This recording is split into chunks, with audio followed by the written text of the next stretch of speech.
All right, let's continue with where we left off. We were talking about the mid 50 or mid-range test scores.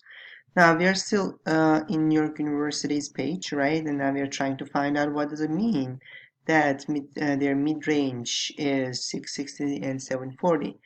Based on last year's class, who admitted last year, the students, the mid 50 from 25th percentile to 75th percentile receives the scores between 660 and 740, which means the student in the 25th percentile from the bottom got 660, which means there's more students who got accepted to the college whose scores were less than 660. It also means that there is 25% of the students who got more than 740, which means they have students who got accepted with over 740. As a result of this, if you got anything below 660, it doesn't mean that you are out. You are still have a chance of getting accepted, right? You got getting a chance of getting accepted. So let's say if you have a score that's close to 660, you have a higher chance. But if you have a score that is kind of far from 660, your chances are getting lower. But I don't want really you to discourage by just checking these numbers because a lot of colleges look for multiple things. And then remember, you really need to apply to several schools that are categorized as rich schools, few of them or several of them in your level, which we call it the match schools, and a couple of them as the backup schools. So please apply to some schools that are, especially if you really enjoy or dreaming about certain schools. Even if your credentials are not good enough to, it doesn't look like that you're good enough to be a part of that school. Please still apply to that college, as we call them as you know, a rich school, right? And then rich schools are not necessarily mean that they are impossible. No one can say that.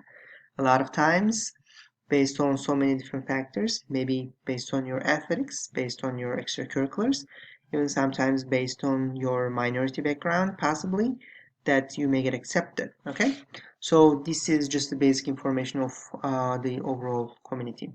Now going back to the other tabs, the next tab we're going to talk about is paying. But if you want to get more information about the AP and the CLAP tests, you can visit those tabs as well. Let's go to paying. This is their tuition, 53,000. But I would like to talk about Syracuse University. And Syracuse University is a little bit known as more of a generous school. So in-state and out-of-state doesn't really change for these schools because they are private schools, right? And now the tuition and fees are 53,000 with all other expenses. It comes to $73,000. But they are also very generous in terms of they give out merit-based scholarships, need-based scholarships, and then they use CSS profile. NY use that too. I'm not saying NY is not a it doesn't mean that they are not generous, but I know very closely that Syracuse University has been one of the most generous schools with the students that I've been working with. So if you are a part of CES program, which is pretty well known in upstate New York, or if you are eligible for CSS profile, which everyone is kind of eligible to fill it out, but based on your income, CSS profile may help you to get a lot of scholarships. So these numbers, these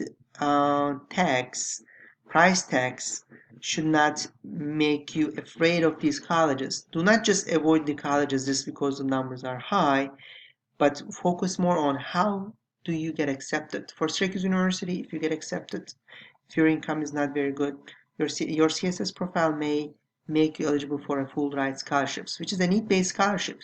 So it's not necessarily a merit-based scholarship, which means it's based on your GPA and SAT. You're still getting accepted because they are good enough to get into the Syracuse University, but your need may also help you to get better financial aid at the end of the day. Okay, so this is another one for transfer students, and then for international students there's more data. please feel free to visit these pages. Now, we were able to compare two different colleges here with Syracuse University and New York University. Please go more into the details for your own information, right? And then I would like to show you the comparison chart again, all right? So this is a chart the spreadsheet that you can use to compare different colleges. How do you do that? You put data yourself. So, I usually have some basic data that I would advise my students to utilize, like location, what are the mid 50 SAT scores, right? Or the minimum of that mid 50 scores. You don't have to write the 1570s here.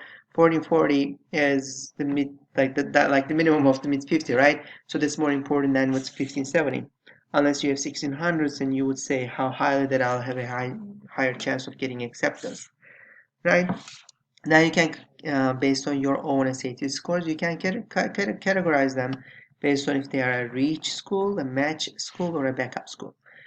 So some students like to put their ranks, and then this is definitely an important information. You put the admission deadline. You can use two different data here. One is the regular deadline, and another one for early admission, early action, or early decision data. That could be also useful. The student was interested in engineering, so he has included his majors if those colleges have his majors. Okay, and then the tuition rate, room and board, and then that's it. For this student, he cared about this much. If you would like to add more data, more information here, please feel free to do that.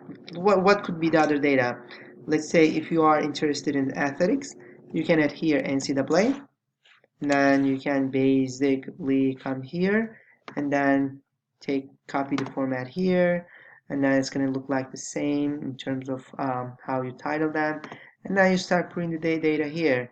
If, let's say, if you are playing basketball, if this college, Princeton, do they have basketball, Division 1 for, man, woman? So whatever you are going to be eligible for, or you're interested, right? You could put this data here, but you got to check that first. I don't want to write anything here, not to confuse, anyone here, because I don't know if that is the most accurate data, right? So this part is the college comparison chart. Now, there's so many other tools that you can utilize. I've included here only one of them. A lot of colleges or a lot of websites make different comparisons that is close to that. But this is the data that I like. I'm a data person, so I really like to see all different colleges and the data next to each other. Now later on you can add more columns here and say, okay, am I going to apply to this college, right? Insert one column to the left and then say applying, right? You can say Princeton, definitely, right? Let's say Harvard, no, I don't have a major. So you say no. Cornell, no. UFR, yes. RPI, oh, I heard about it so many times, I should definitely apply, right? And then you can go on and say, oh, Syracuse, Lemon, why not? But they don't have my majors. Then you can check if there's other majors that may be interesting. And then you'll continue and you'll make a list. So when you're applying to colleges, when you become a senior and then the deadlines are coming across, you can see, okay, I'm going to apply to these colleges, and they are either reach, match, or backup schools. You can